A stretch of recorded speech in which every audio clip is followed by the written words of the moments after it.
연초에 잘 아는 분께서 웬 쌍스러운 욕을 섞어가지고 문자를 보내왔습니다. 좀 황당했습니다. 그런데 알고 보니까 60간지의 37번째 해인 하얀 주의 해 경자년이라고 써놨더라고요. 경자년이라고 해서 웬 욕을 하나 했더니 해가 그런 해요. 그래서 해 금년을 시작할 때 웃음으로 시작을 했었죠. 자, 그런데 여러분, 한 해를 살아오면서 사람들의 마음속에 새카맣게 타들어가기도 하고 또 머리카락이 휘어질 만큼 여러 가지 어려운 일들을 참으로 많이 경험해 왔습니다. 금년 한 해를 살아오면서 여러분이 겪었던 삶 중에 가장 여러분 큰 영향을 준 게 무엇입니까? 사람마다 각기 다르게 이것이다 저것이다 말할 수 있을 것입니다. 하지만 보편적으로 대다수의 사람들에 있어서는 아무래도 코로나19라고 말하지 않을까 생각이 됩니다. 이번 코로나19처럼 전 세계적으로 퍼진 전염병을 가리켜서 팬데믹이다라고 한다고 그랬죠. 여러분, 그처럼 우린 연초부터 전에 경험해 본 적이 없었던 코로나19와 함께 온 세계가 급성 전염병으로 몸살을 앓아왔습니다. 그 때문에 사람들의 삶의 방식에 커다란 변화가 생겼습니다. 기존의 생각을 바꾸고 생활 방식을 바꿔야만 살아남을 수 있는 이 변화의 소용돌이 속에 원하든 원치 않든 제가 우리는 적응해 가고 있습니다. 전에 없던 긴 마스크 구매 행렬을 보았습니다. 또한 건물을 출입하려 할 때마다 사회적 거리두기 한다고 일정 거리를 띄어야만 합니다. 그리고 발열 체크라고 해서 체온 점검을 합니다. 그리고 명부 작성이라고 이름을 기록해서 남겨야만 했습니다. 어떤 나라에 있어서는 바이러스의 대규모 확산을 막기 위해서 봉쇄 조치를 취하는 나라도 있었죠. 락다운이라고 그렇게 봉쇄 조치를 취하기로 했습니다. 그런 큰 변화를 가져온 코로나19 때문에 여러분, 세상이 다시는 이전 시대로는 돌이킬 수 없을 것이다 라고 하는 이미 변화를 인정하고 그 변화에 맞춰 새롭게 살 국리를 해야 한다라고 말하고 있기도 합니다. 우리가 그런 변화의 시대 속에 살아갈지라도 이 시대의 변화에 휩쓸려 표류해서는 안 될 것입니다. 그래서 바울 사도는 로마서 12장 2절의 말씀을 통해 우리에게 이렇게 들려주고 있습니다. 너희는 이 세대를 본받지 말고 오직 마음을 새롭게 함으로 변화를 받아 하나님의 선하시고 기뻐하시고 온전하신 뜻이 무엇인지 분별하도록 하라. 아멘. 우리는 무엇으로 이 세상의 조류에 휩쓸리지 않고 우리 믿음을 잘 지켜갈 수 있을까? 무엇이 우리로 하여금 조류에 휩쓸리지 않고 제대로 신앙의 자리를 지켜갈 수 있도록 붙들어주는 역할을 할까요? 그것은 바로 하나님의 말씀이라고 하는 겁니다. 오직 하나님의 말씀이 그 어떤 혼란을 만나고 격변의 시대를 만나서 어떻게 살아야 할지 갈피를 잡지 못하고 헤맬 따라 할지라도 안전하게 앞길을 밝혀줍니다. 그래서 시편 119편 115절에서 이렇게 말씀을 들려주고 있습니다.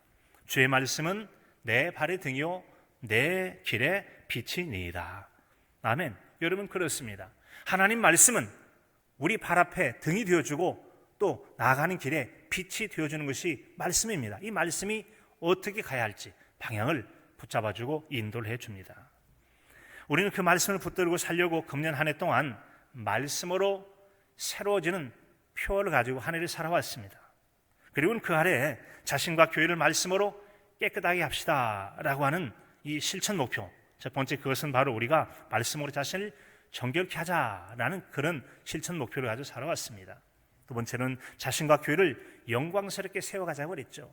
자신과 교회가 세상으로부터 또 믿음의 사람으로서 부끄럽지 않고 신앙 안에 자부심을 가진 영광스러운 신앙을 지켜가자는 그런 실천 목표를 가지고 살아왔죠.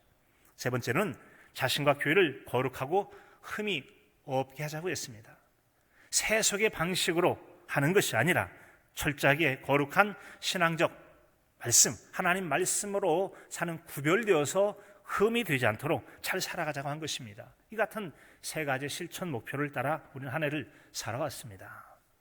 그 말씀은 금년처럼 변화가 컸던 해에 더욱더 소중한 역할을 했어요. 바로 우리의 신앙생활과 갈피 잡지 못하고 헤매기 쉬운 우리 마음을 붙들어주는데 커다란 역할을 했습니다.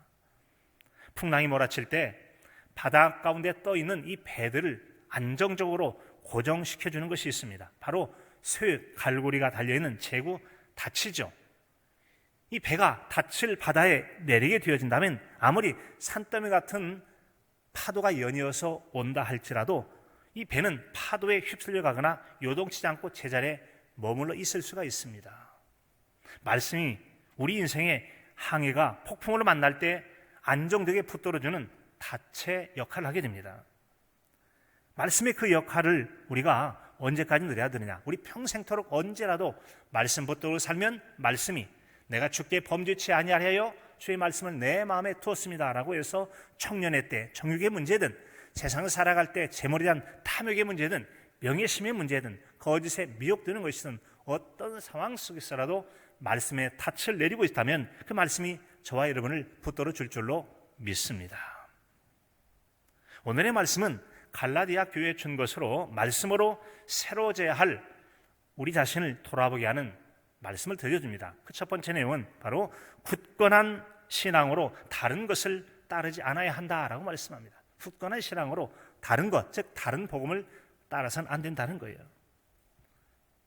뿌리를 땅에 내리지 못하는 개구리밥을 부평초라고 하죠. 이 부평초 같은 경우는 바람이 불 때마다 바람 부는 대로 이리 휩쓸려가고 저리 떠내려가곤 합니다. 부평초가 그런 것처럼 우리가 굳건하게 믿음의 뿌리를 내리지 못하게 된다면 세상에 불어몰아치는 여러 유혹이나 세상의 조류 영향들을 받아서 우리가 신앙이 크게 요동치게 될 것입니다. 그런 요동치는 일이 바로 오늘 말씀에 나와 있는 갈라디아 교회가 그런 일을 경험했습니다. 6절의 말씀입니다. 그리스도의 은혜로 너희를 부르신 이를 이같이 속히 떠나 다른 복음을 따르는 것을 내가 이상하게 여기노라.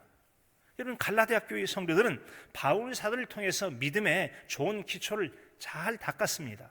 그런 선생 다시 만날 수 없고 그런 좋은 가르침 받기가 쉽지 않았을 겁니다. 그럼에도 불구하고 그들이 유대 율법주의자들의 말을 듣고서 쉽게 그들에게 휩쓸려 떠나버리게 된 겁니다. 그 현상을 바라본 바울 사도로서는 그들의 행위가 이상하게 됐고 참으로 어이가 없게 됐습니다. 아니, 어떻게 세워놓은 너희들인데 그렇게 쉽게 저들의 말에 홀딱 넘어가지고 휩쓸려 가버렸냐라는 거 아니겠어요? 그래서 그 점을 분명하게 말해둬야만 했습니다. 아주 단호하게 말하게 됩니다. 7절의 말씀이에요.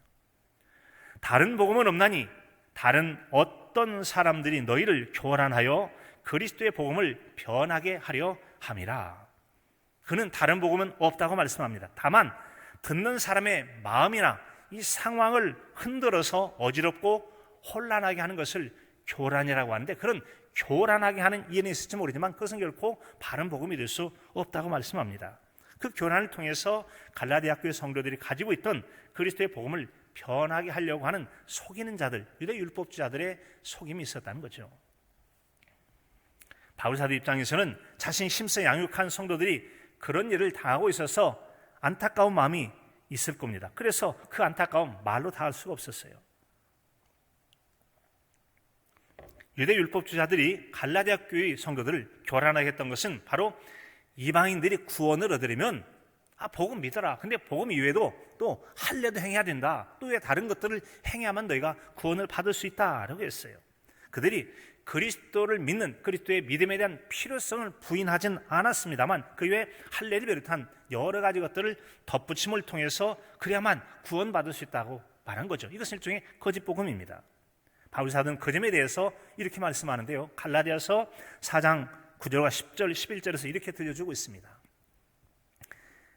이제는 너희가 하나님을 알 뿐 아니라 더욱이 하나님이 아신 바 되었거늘 어찌하여 다시 약하고 천박한 초등학문으로 돌아가서 다시 그들에게 종노릇 하려 하느냐.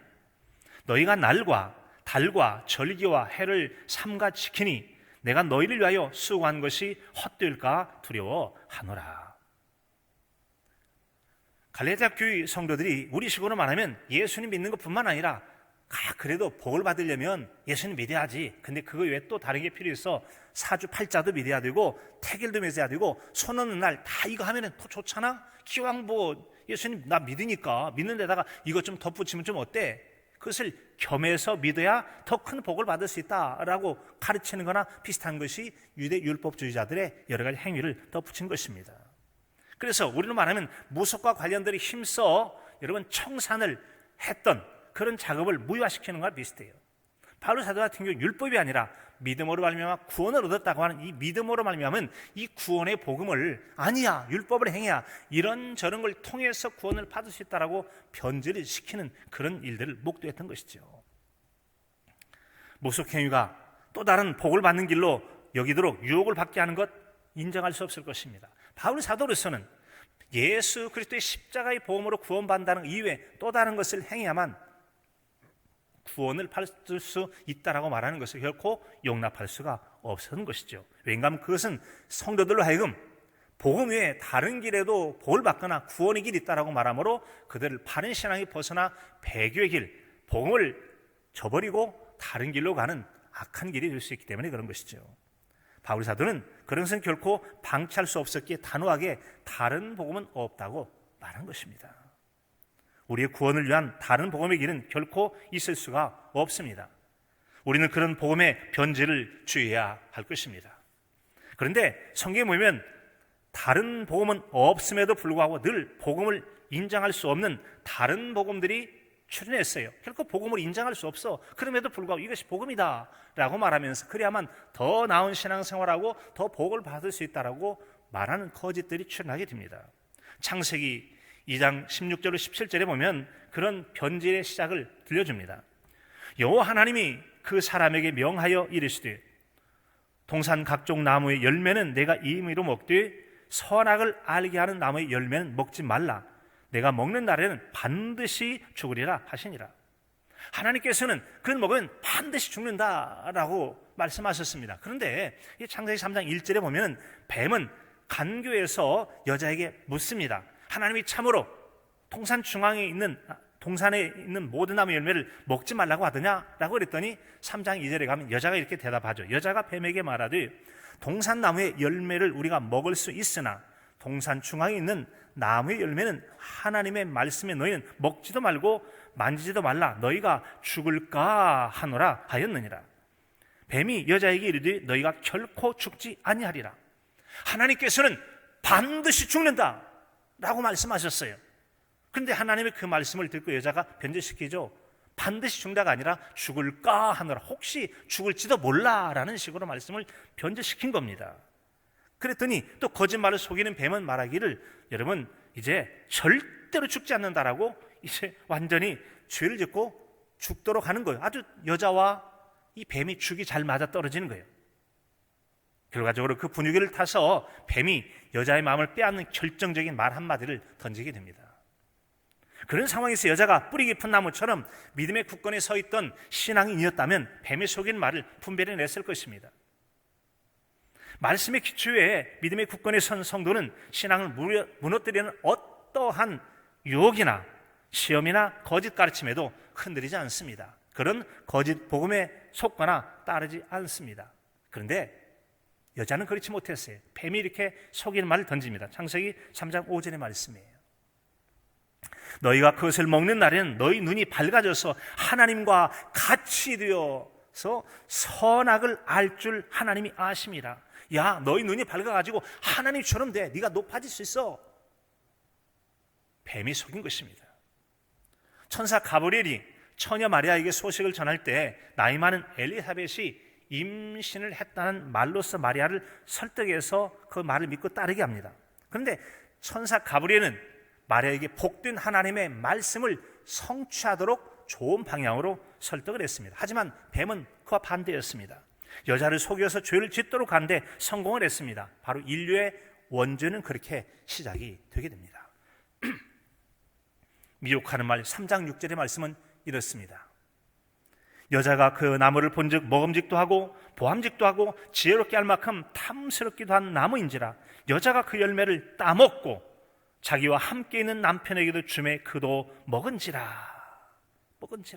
내가 그거 먹으면 하나님처럼 될 거야 라고 나무 열매에 주목하게 만듭니다. 하나님 말씀에서 멀어지고 나무 열매에 주목하게 하고 결정권은 너에게 달려있어. 그러다 보니까 이 여자가 그 분위기를 타고서 나무를 쳐다보니까 어머 진짜네? 먹음직도 하고 보암직도 하고 지혜롭게 할 만큼 탐스러워서, 얼마나 탐스러워서 그냥 보고 못 지나가는 거예요. 참새가 방앗간 못 지나가도 그 열매 보고 못 지나가는 만큼 그 데서 그 열매를 따먹으러 가는 거 아니겠어요?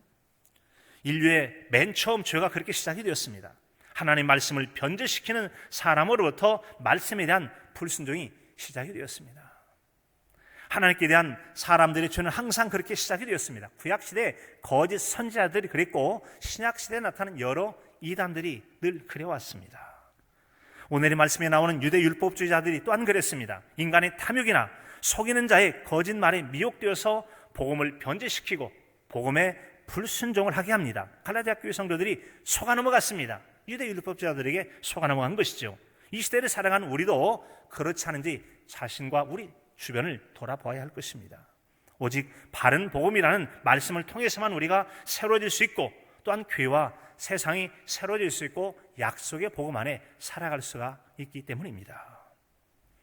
코로나19 때문에 내려진 사회적 거리두기로 활동이 적은 요즘 같은 때는 참으로 신앙인에게는 좋은 기회가 될 수 있습니다. 그동안 바빠서 읽지 못했던 성경 말씀을 가까이 할 수 있는 좋은 기회이죠. 그 기회를 선용하고 있는 여러 성도들이 이야기를 자주 듣습니다. 저는 요즘 막 성경 통독을 하고 있어요. 또 어떤 분은 성경 필사라고 해서 성경을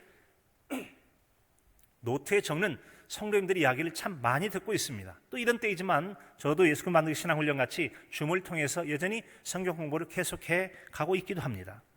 그런 여러 방식들을 통해서 모두가 그리스도의 복음으로 자신의 신앙을 더욱 굳게 세워가야 하겠습니다. 그래서 갈라디아 교회 성도들이 속았던 것처럼 속지 말고 어떤 미혹에도 흔들림 없이 믿음의 경주를 끝까지 잘 승리해가는 저와 여러분의 신앙이 삶이 될 수 있기를 간절함으로 축복합니다. 갈라디아 교회에 준 것으로 말씀으로 새로 잘 우리 자신을 돌아보게 하는 두 번째 내용은 이것입니다. 바로 십자가를 통한 구원의 복음 외에 다른 것은 없다는 거예요.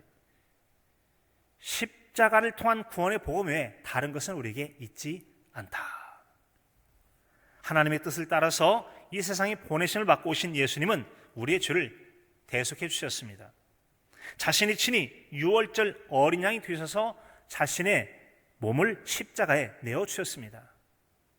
우리는 예수님께서 그렇게 자신의 몸으로 십자가에서 이루신 그 십자가의 복음을 전달받아 믿고 있습니다. 그 복음을 통해서 우리는 죄에서 건진받고 복음을 통해서 구원을 약속으로 받은 신앙인으로 살아가고 있습니다. 그 십자가의 복음을 그리스도의 복음이라고 7절에서는 말하고 있습니다. 그런데 우리가 가진 그 복음과 다른 것을 말하여 믿음을 교란하게 하는 사람들이 있었다고 7절에서 말씀해 주고 있어요. 7절이 말씀입니다. 다른 복음은 없나니 다만 어떤 사람들이 너희를 교란하게 하여 그리스도의 복음을 변하게 하려 함이라. 변하게 하려 함이라. 이미 그는 앞에서 다른 복음이 없다고 하는 것을 말씀을 전한 바가 있습니다. 다만 그들의 거짓 복음을 듣는 사람들의 마음을 뒤흔들어 어지럽고 혼란하게 하는 교란, 속임수만 있었다는 것이죠. 그 마음을 속이는 교란은 갈라디아 교회 성도들에게 가지고 있던 그리스도의 복음을 변하게 하는 것이었습니다. 영혼을 사망에 빠뜨리는 일이었습니다. 그 속이는 거짓 복음을 우리는 경계해야만 합니다. 우리에게 구원을 얻게 하는 십자가의 참복음, 곧 그리스도의 복음을 변하게 하려 하는 것이기 때문에 그런 거짓을 주의해야만 해요. 오직 십자가의 참복음만 우리에게 구원을 얻게 합니다. 하지만 그것이 사람들의 눈에는 좀 어리석게 보일 수도 있고 꼭 기독교만 복음이 있고 그러냐라고 배타적으로 여긴다고 말할지도 모르겠어요. 그래서 여러분 세상 속에서는 여러 가지 우리를 이상한 눈으로 바라볼지도 모르겠습니다. 그런 사람 있을 수도 있어요. 그러나 이것은 엄연한 사실이기에 우리는 진리의 말씀에 귀를 기울여야 할 것입니다. 고린도전서 1장 18절의 말씀입니다. 십자가의 도가 멸망하는 자들에게는 미련한 것이요 구원을 받는 우리에게는 하나님의 능력이라. 아멘. 우리의 생각이나 사람들의 말이나 혹은 상호주의 입장에서 보면 이 기독교 복음이 너무 독선적인 거 아니냐라고 말할 수 있을 것입니다. 하지만 그렇게 설령 말한다 할지라도 이것은 결코 양보할 수 없는 절대 진리라고 하는 겁니다. 그 점에 대해서 사도행전 4장 12절에서 다시 한번 이렇게 우리에게 들려주고 있습니다. 다른 이로서는 구원을 받을 수 없나니 천하 사람 중에 구원을 받을 만한 다른 이름을 우리에게 주신 일이 없음이라 하였더라. 아멘. 우리의 구원을 위해서는 예수 그리스도의 그 이름 외에 다른 구원자의 이름이 우리에게는 있을 수 없다고 하는 것입니다. 우리의 죄를 대속하기 위하여 자신의 희생으로 이룬 그 십자가의 복음이 우리의 복음으로 그것만이 참이라고 하는 거예요. 오직 십자가의 복음만 참인 줄로 믿으시기 바랍니다. 그 믿음을 지켜가실 수 있기를 바랍니다. 그런데 갈라디아 교회 성도들은 그들을 속인 유대 율법주의자들의 속임에 넘어갑니다. 예수 그리스도를 믿는 믿음 좋아, 믿으라니까. 그런데 그것 이외에 율법의 행위를 더해야만 너희가 구원을 받을 수 있어 라고 말한 겁니다. 그래서 그들은 이 복음의 진수라고 할 수 있는 오직 예수 그리스도의 십자가를 통해서만 구원을 받을 수 있다고 하는 이 복음을 변질시키는 겁니다. 너는 정녕 죽으리라. 그럼 죽는 거예요. 그런데 죽을까 하노라는 것처럼 십자가를 통해서만 구원받는다는데 십자가의 구원을 통해서 복음을 받지만 이것까지 해야만 구원받을 수 있어 라고 이렇게 여러분 변질시키는 겁니다. 그에 대해서 바울 사도는 갈라디아서 2장 16절로 이렇게 말씀해 주고 있습니다.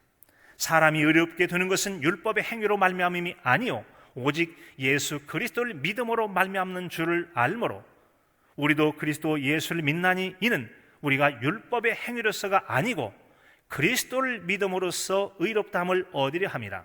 율법의 행위로서는 의롭다함을 얻을 육체가 없느니라. 아멘.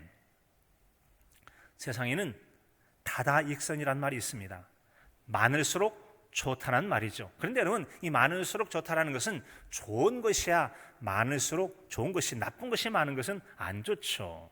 여러분, 그렇습니다. 오히려 나쁜 것이 많을 때는 해악만 더 커가게 될 것입니다. 아니면 오히려 있는 달에 더 많은 무언가를 더하려다가 나빠지는 경우도 있어요. 그걸 가리켜서 여러분 사족이라고 말합니다. 사족이란 화사첨족이란 말이죠. 어떤 사람이 뱀을 잘 그렸어요. 뱀을 그렸는데 거기다가 다리를 그려넣었더니 뱀이 이상하게 되고 말았다는 거죠. 오히려 덧붙여서 이상하게 되는 걸 가리켜서 화사첨족, 줄여서 사족이라고 말하는 것이죠.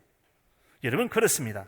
공연히 쓸데없는 것을 더해서 잘못되게 말하는 거예요. 바로 갈라디아 교회 성도들을 속인 유대 율법주의자들의 가르침이 그런 거였습니다. 오직 예수 그리스도의 십자가의 복음만 있으면 좋았을 터인데 거기다가 유대 율법적인 행동, 할례를 비롯한 여러 가지 것들을 더해야만 구원을 받을 수 있다라고 말함으로써 좋았던 십자가의 복음을 오히려 뱀의 다리를 붙이는 격으로 해서 그림을 망치듯이 복음을 회방하고 무너뜨리고 잘못된 길로 나가게 만드는 그런 미혹을 행한 것이죠. 우리도 그런 속임수를 주의해야만 합니다. 이단이 그렇고 사기꾼이 그렇고 세상의 선동가가 그렇고 잘 모르고 열정을 내는 무지한 사람들의 행동이 그럴 수가 있습니다. 우리는 십자가의 복음과 다른 것을 그 어떤 화려한 수식어를 동원해서 말한다고 할지라도 속지 않도록 주의하면서 그것을 믿고 따라서는 안 될 것입니다. 그것은 결코 우리에게 구원을 주는 바른 복음이 아니기 때문이에요. 속지 않으려면 정신을 차리고 신앙의 분별력을 가지고서 잘 맞서 싸워야 합니다. 그래서 베드로 사도는 베드로전서 5장 8절 9절에서 우리에게 이런 말씀을 들려주고 있습니다. 근신하라, 깨어라. 너희 대적 마귀가 우는 사자같이 두루 다니며 삼킬 자를 찾나니 너희는 믿음을 굳건하게 하여 그를 대적하라. 이는 세상에 있는 너희 형제들도 동일한 고난을 당하는 줄 알미라.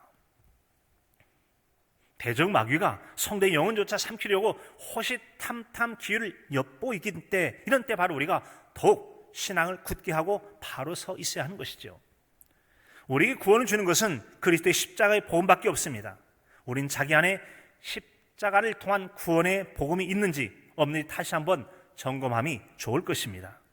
사도들은 교회에서 가르친 것과 다른 가르침을 다른 복음이라고 규정했습니다. 갈라디아 교회 성도들이 그런 교훈을 줬는 위험한 배교에 들어섰음을 바울 사도는 크게 우려를 했습니다. 왜냐하면 그런 것을 통해서는 결코 구원받을 수 없을 뿐만 아니라 교회가 무너질 수 있는 교회의 존폐 위기에 달려있기 때문에 그래요. 그것은 지금도 마찬가지입니다.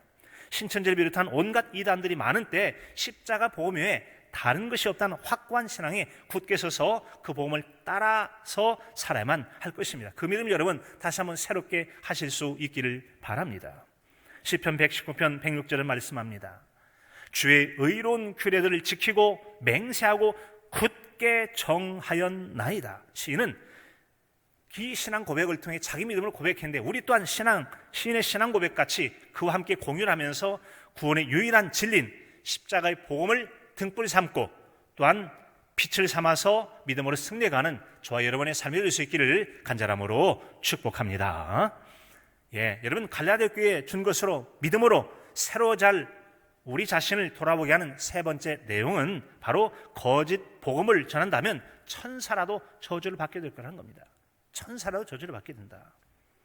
신앙인으로 살아가는 우리가 바른 복음을 가지고 살아간다고 할지라도 무시로 여러 가지 이단을 비롯한 거짓된 것, 세속의 것들로 도전을 받게 됩니다. 그런 도전은 우리의 믿음을 때로는 의심하게 하고 또 신앙을 흔들려서 미혹에 빠지게 하는 것도 있을 수 있습니다. 그런 속이는 일은 지금까지 때로는 같은 교회를 다녔던 그 같은 교회 성도일 수도 있습니다. 아니면 우리가 잘 알고 있는 이웃교회 성도일 수도 있고 난 모르는 교회 밖에 어떤 사람일 수도 있습니다.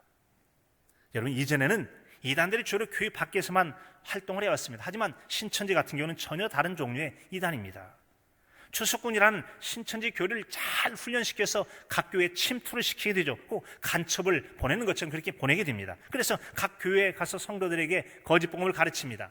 그 이간을 하죠. 교회를 불량케 합니다. 그리고 때가 되면 사람들을 데리고 밖으로 나오는, 그래서 교회를 해치는 아주 악한 일들을 하게 되어지죠. 이런 일들이 여러분 지난번에 대구에서 있었던 신천지 파동을 비롯해서 또 과천 또 서울시에서 여러 거짓 혹은 위장 그런 사회복지단체를 통해서 활동하는 그들의 내용들을 통해서 명명백백하 이미 알고 있지만 공적으로 밝혀지는 계기가 되기도 했었습니다. 그들이 사용한 전략은 비밀주의죠. 그리고 사회에 유력한 사람들을 연줄을 대가지고 우린 이렇게 대단한 일을 해, 이런 사람도 우리와 함께 해줬어 라고 해서 연줄을 대는 경우가 많이 있어요. 그런 노력의 흔적을 많이 보았죠. 그들의 열심은 대단합니다. 속이는 자들은 자신의 목적 성취를 위해서는 수단과 방법을 가리지 않고 얼마나 열심을 내는지, 한마디로 그의 열심은 열심히 특심이었습니다. 우리도 그들의 열심을 바라보면서 경각심을 갖고 또한 우리도 열심히 대해서 도전을 받고 우리가 주를 섬기는 바른 복음을 가진 성도로서의 신앙이 경주를 할 때 정말 우리가 이렇게 살아도 괜찮겠나 하는 그런 도전을 받게 되기도 합니다. 여러분 그런가 하면 신앙을 가진 사람들 중에는 영적인 은사를 나타내는 사람이 또 신앙을 잘못된 길로 인도하기도 합니다.